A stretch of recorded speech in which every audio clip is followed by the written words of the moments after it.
Matiang'i is a more dictator than Ruto. Matiang'i is a murderer. Matiang'i is a what?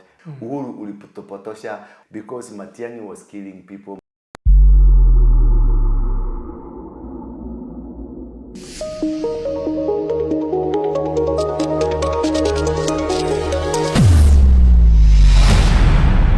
Bethel Clouds TV, empowering lives. Kusa?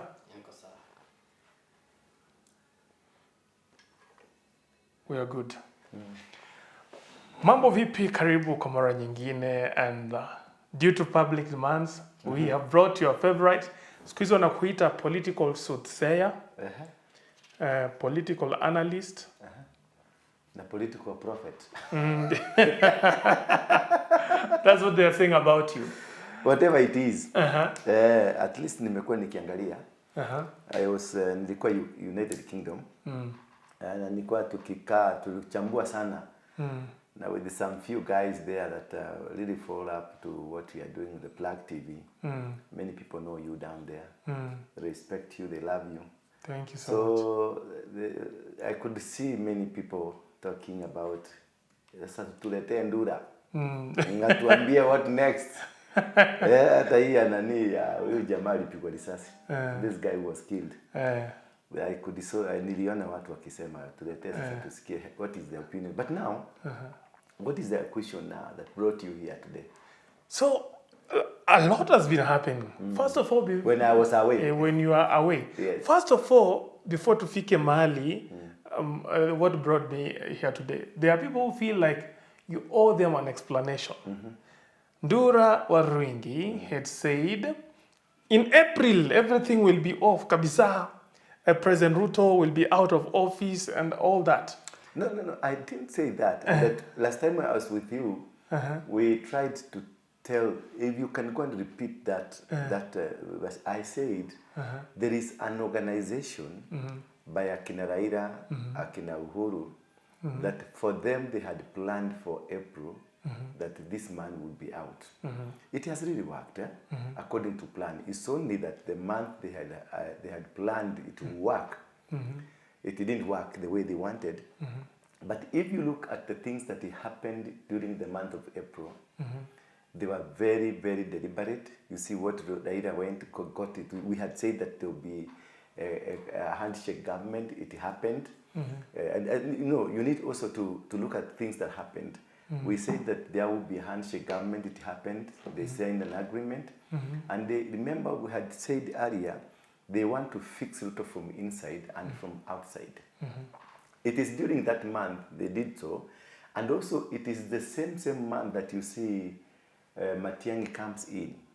And then you can see the betrayal beckoning. As we said, Ruto will be betrayed by the Raila group.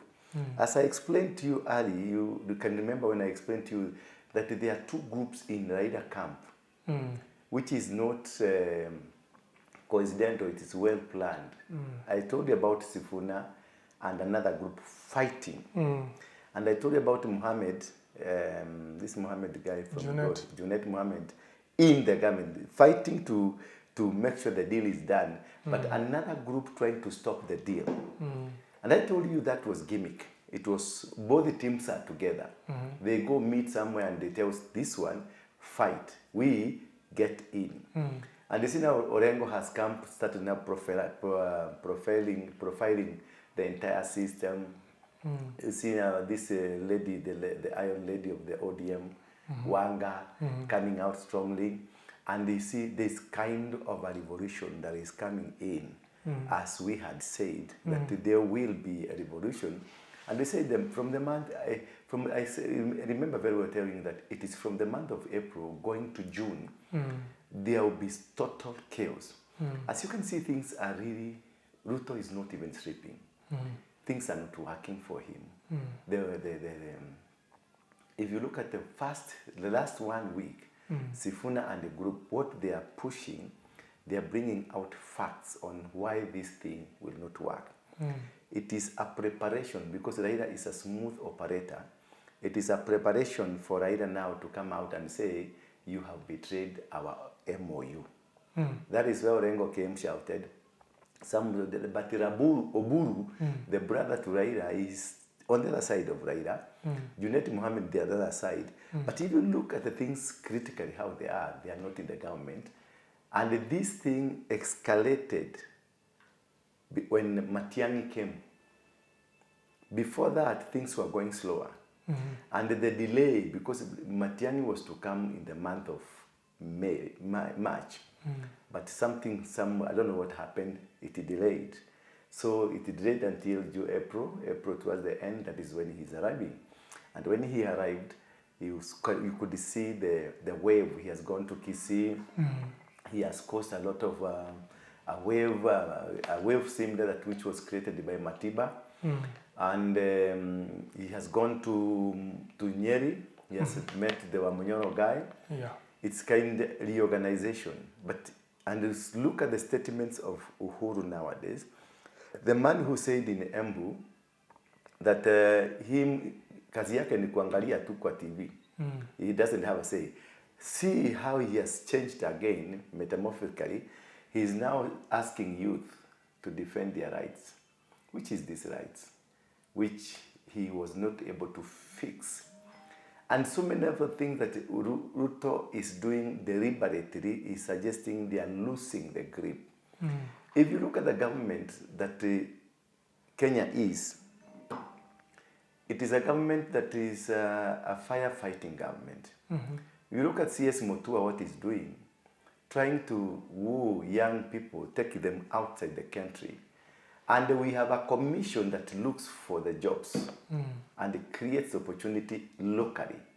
So you ask yourself, has the cabinet taken over the role of this department that is supposed to create jobs? This is a desperate moment that they want to make people, they want to please. He goes to a certain church and then he gives letters. Now you can start now sending people to Germany, send people to Asia, send people to somewhere. But now this is what we call the modern day slavery, selling our people, selling our brains to foreign nations instead of retaining our brains here in this country for building this country. So this country will never be built because you have exported all your knowledge. I was in the UK last week and I found a lot of people who are experts, well-trained, they are there working, and the kind of job they are doing there is not equivalent to what they are supposed to be doing here in country, and the equivalent to their education. But because they have been sold to a foreign nation, then they are not able to contain. This is what now culminates into the euphoric kind of politics that has been in Kenya since 1992, coming up during the Moi must go, when the Kina Orengo were fighting for the liberation of this country, when Kina Matiba came in, when Kina Jaramogi came in, when Kina Ogingas and Muites, when they came in. You see the characteristics of a typical Kenyan is that they buy the idea of somebody because they are in a fix. All of a sudden, Matiang'i has become a hero. Remember the other day we were pushing the entire system of Uhuru from the government because Matiang'i was killing people, Matiang'i was doing this, Matiang'i was doing... There were so many things that we accused Matiang'i. The same Matiang'i now has come, is a hero to everybody. But look at it. When Uhuru told us about Ruto ni mwizi, what did we say? Tunataka mwizi wetu. Tuachie huyu mwizi. Kama ni mwizi, tuachie sisi we will deal with our own deal. Now, once he got in, this is again a song that is now here, is that Ruto ni mwizi. But who invited that mwizi? Who said let us have this mwizi? Tuliambiwa na Uhuru. Tukaambia Ruto ni mwizi. Tukaambia Ruto anafanya. Tukaambia all that we were told, he's become. Now what are we saying? Ruto ni mwizi. Why are you contradicting ourselves? Why are we not being able to stand in our positions that we made a serious mistake? We said, huyu mwizi ndio tunataka. Uhuru tried to tell us, huyu mtu si mzuri. We said, huyu mtu ndio tunataka. We want that bad guy. Look at it now. Somebody is saying Matiang'i is a murderer. Matiang'i is a what, Matiang'i is bad, Matiang'i did. Everybody now is saying, huyo Matiang'i ndio tunataka. Somebody is trying to explain to Kenya, Matiang'i is a more dictator than Ruto. Somebody saying tunataka dictator, sasa Kenya needs a dictator. Remember, tulikuwa tunataka mwizi. Now mwizi ameingia. We are crying. Jamaa ameiba. Look at the scenario of Kenya. It's because now our own mistake, we made a mistake by electing who? Ruto.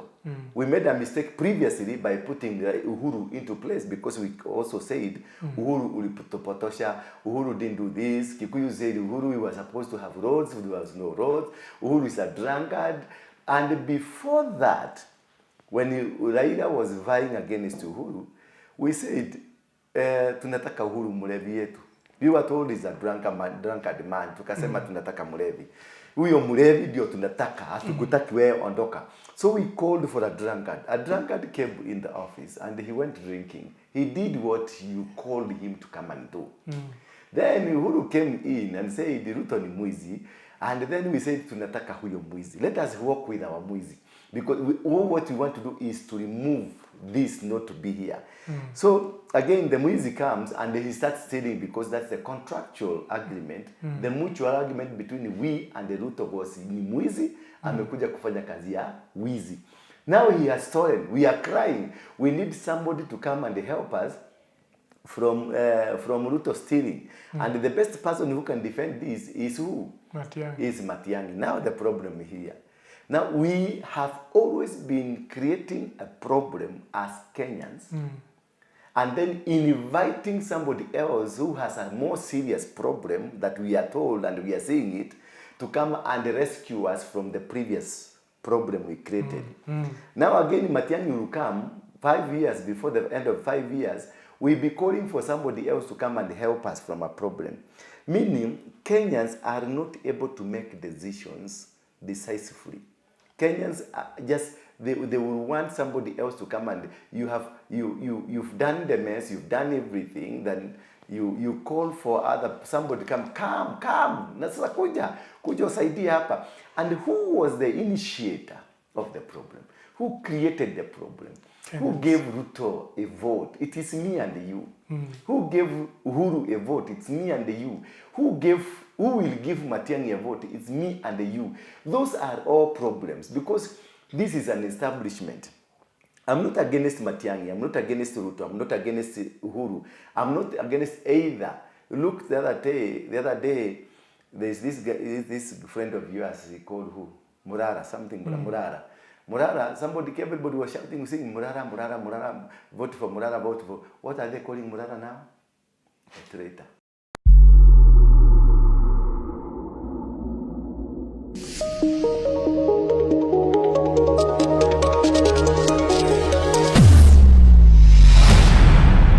Bethel Clouds TV, empowering lives.